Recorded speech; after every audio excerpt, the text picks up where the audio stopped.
আসসালামু আলাইকুম রহমতুল্লাহ। আমাদের গরুর বাকি সদস্যরা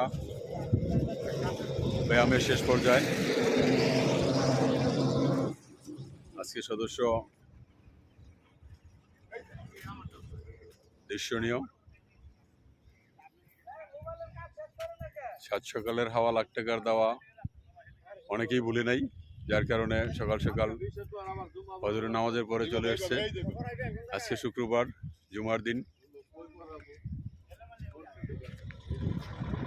শুক্রবার মানে ইবাদতের একটা গুরুত্বপূর্ণ দিন। আমরা মুসলমানরা অবশ্যই এই শুক্রবারকে গুরুত্ব দিয়ে প্রত্যেকটা ইবাদত আমাদের সহি শুদ্ধ এবং সুন্দর করে চেষ্টা করব করার।